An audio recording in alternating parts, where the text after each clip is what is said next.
You finally find your first engineer. They're good, really good. They understand your vision, they move fast, they can actually build what's in your head. And you're thinking, I can't lose this person. So you make the offer. Salary is low because you're early, so you compensate with equity. 5%, 10%, maybe even more. And in the moment, it feels right. It feels fair. It feels like you just secured your future. But fast forward 18 months, you're preparing to raise, and suddenly, every investor is asking the same question. Why does your first hire own this much? And that's the moment you realize you didn't just hire early, you gave away your company early.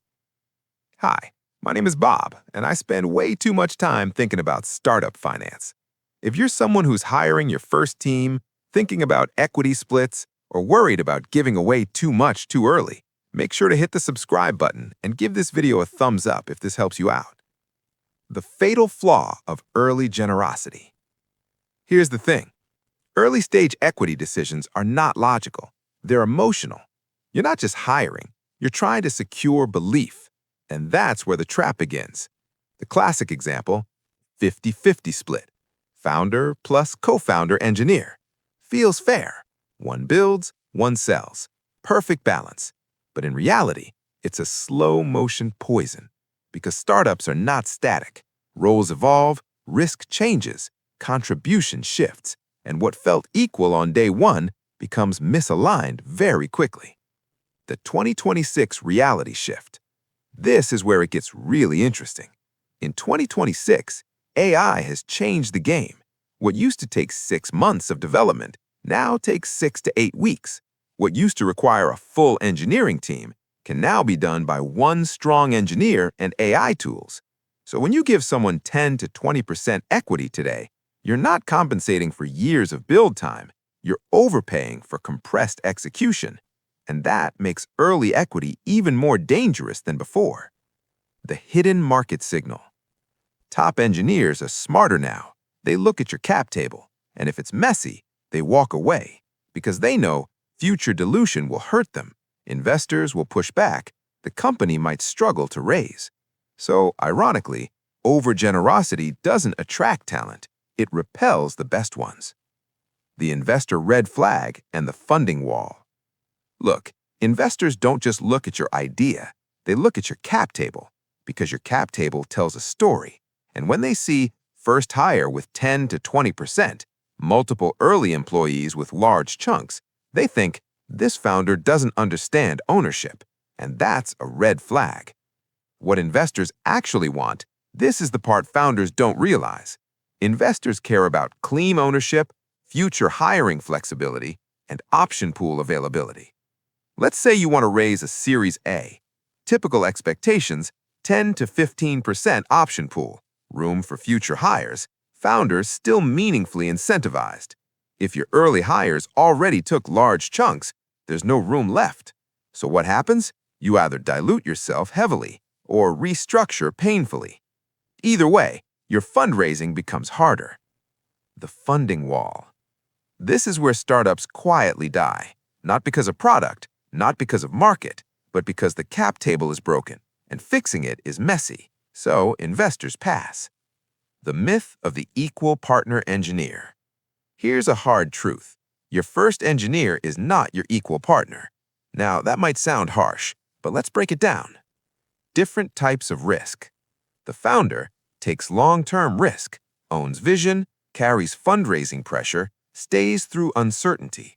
The first hire executes a defined scope, can leave if things don't work, is replaceable over time. That doesn't reduce their value, but it changes their role. The desperation premium. This is where founders make the biggest mistake. They're desperate. They need speed, so they trade 10% equity for 3 months of faster development. That's a terrible trade because equity is permanent. Speed is temporary. Now you might be thinking, but I need top talent. I have to give equity. Yes, absolutely, but not like this. Equity is not a signing bonus. It's a long-term alignment tool. Milestone-based vesting in the modern era. Let's talk about what actually works. The old model, 4 years vesting, 1 year cliff. Still useful, but incomplete. The new approach: tie equity to milestones. For example, percentage vested after MVP launch, percentage after product market fit signals, percentage after revenue targets. Why? Because contribution is not linear, and equity shouldn't be either. Dynamic equity model. This is where it gets powerful. Instead of locking equity up front, you allow it to evolve. If the first hire grows into a leadership role, earns more, stays execution-focused, capped appropriately. This protects both sides. The conversation founders avoid. Here's the uncomfortable part. Most founders know they gave too much equity, but they avoid fixing it because they're afraid of conflict, losing the hire, breaking trust. So they do nothing, and the problem compounds. The hard conversation. Let's make this practical. Here's how you approach it. Hey, I want to talk about something important. When we started, we made equity decisions quickly, based on speed and trust. But now that we're growing, we need to make sure the cap table supports the future of the company, not just where we started.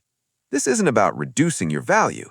It's about making sure we can raise capital, we can hire great people, and we can build something bigger.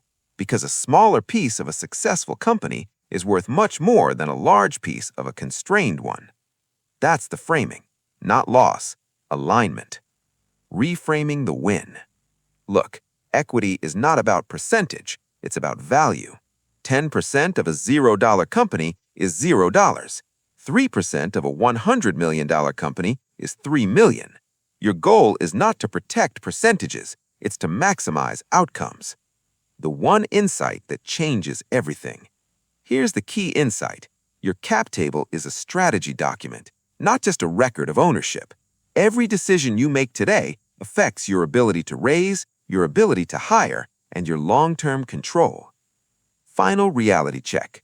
Look, generosity feels good early, but discipline builds real companies. The best founders are fair, but not emotional, strategic, but not desperate, because they understand you're not just building a team, you're building a system that has to survive. So if you're hiring your first team right now, pause, think carefully about equity. Ask yourself, am I rewarding contribution or buying comfort? Am I building for today or building for the next 5 years? Because the founders who win don't just build great products, they build clean companies. If this helped you rethink your cap table, hit subscribe and drop a like. It really helps the channel.